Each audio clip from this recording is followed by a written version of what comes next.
Scott Dixon took over the lead. His crew completed a 7-second pit stop and beat Vitor Meira out of the pits. With 24 laps to go, the green came out with Dixon first, Meira second, and Marco Andretti third. What would happen on the last lap? Indianapolis 500. Has this become a two-car race? It looks like it has. He's in his tow. He's close enough to get a tow from Dixon. Coming down to 3 to go. 3 to go. Let's go get him. That is Meira's team urging him on. He finished second here in 2005 to Dan Weldon. Oh, he almost wiggled there. That's because he's not lifting off. He's just got his foot flat on the gas. You can't lift now. 3 laps to go this time by. What will be the gap? Remember, it was 4/10 of a second on the last lap. And it's now 6/10 of a second. That little wiggle cost him 2/10. 2/10. I have a feeling, I'm not quite sure, but I think Dixon might have been a little bit worried about the fuel, and he tried to save a little bit for 2 laps because he just pulled out more distance again. Go get him. Go get him. You can hear the spotters still urging him. Dixon ran 2:21 that last time. Yeah. Vitor Meira 2:19. I'm not so sure that Dixon, as you mentioned, that he was sort of hitting back and just sitting back a little bit and conserving. You're getting a little excited. No, look at this traffic. It's going to be right going into 1. Oh, no.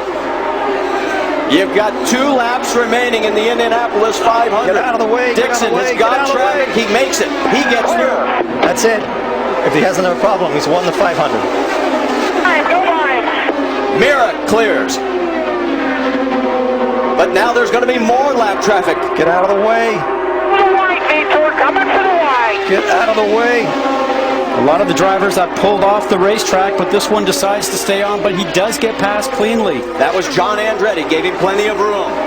But here's the next one. It's championship on the final turn of the final lap of the final race. But not today. Coming through turn number 4, Scott. Take your time and wait to those people, Scott. Great job, man. Woo! Good job, boys. Good job. Woo! Congratulations, Scott. Great job. Way to go, Brownie. Good job. Good job. Hey, great job, Michael.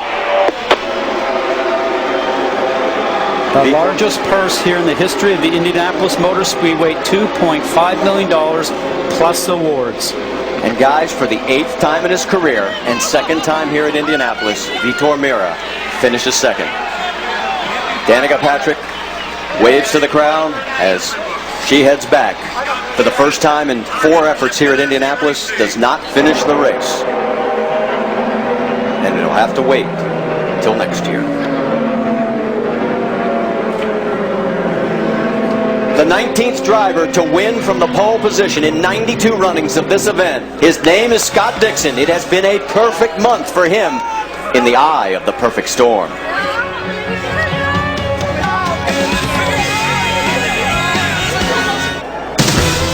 The 92nd Indianapolis 500 telecast, presented by GoDaddy.com, where you can make the web your domain with a .com name for as low as $1.99. Chevy and Mountain Dew. Are you old school or new school?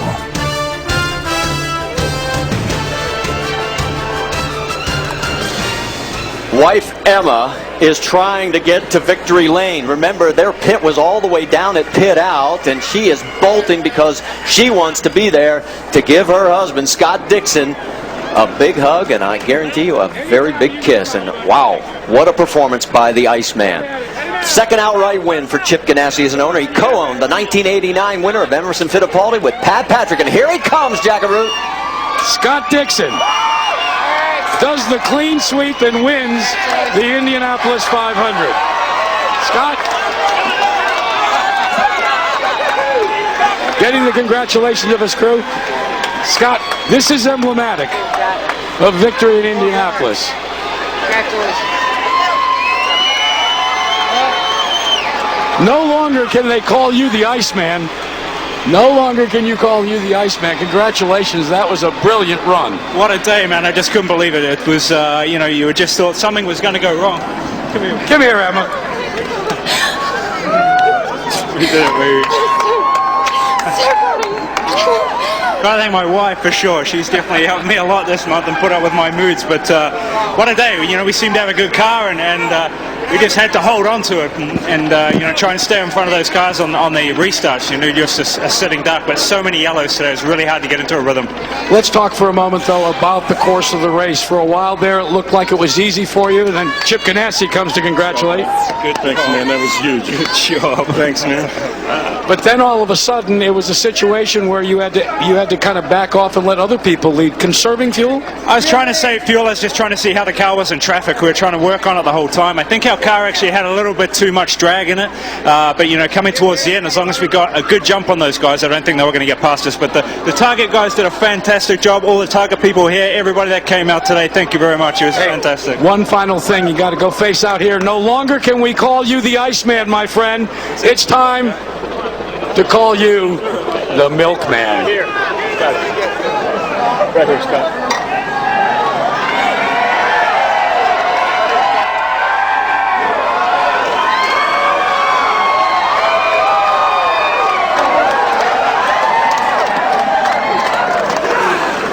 The only thing I can't figure out is why does everybody start pouring this stuff over their heads? It smells so bad in about a half an hour, but congratulations to a great win for Scott Dixon as he has won his first Indianapolis 500. We've caught up with Danica Patrick. Brianne Pettigo.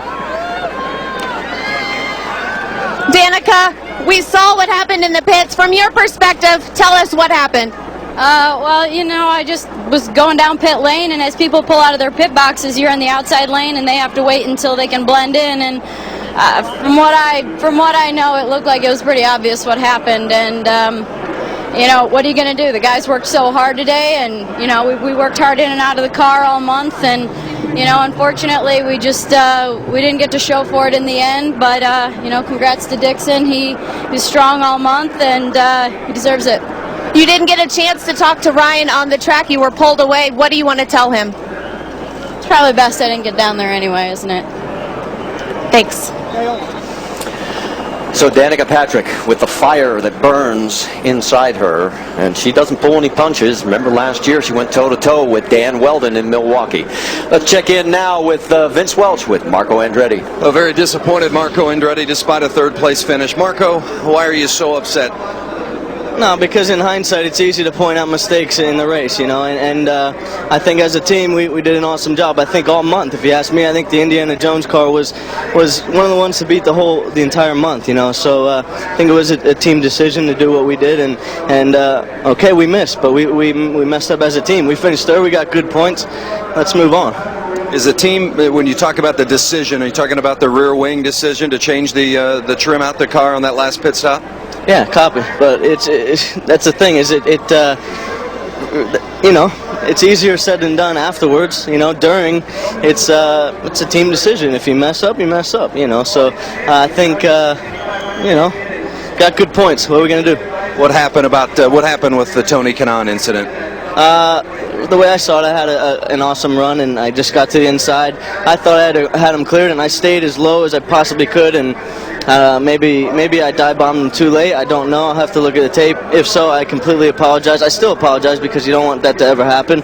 But you know, I felt so bad at the time, but I got to focus on the task at hand, and that was to try to win the race. We saw your grandfather sharing words with you as soon as you were getting out of the car. What was the conversation? Yeah, same thing. It's easy to point out the mistakes afterwards. A third place run today, Jamie.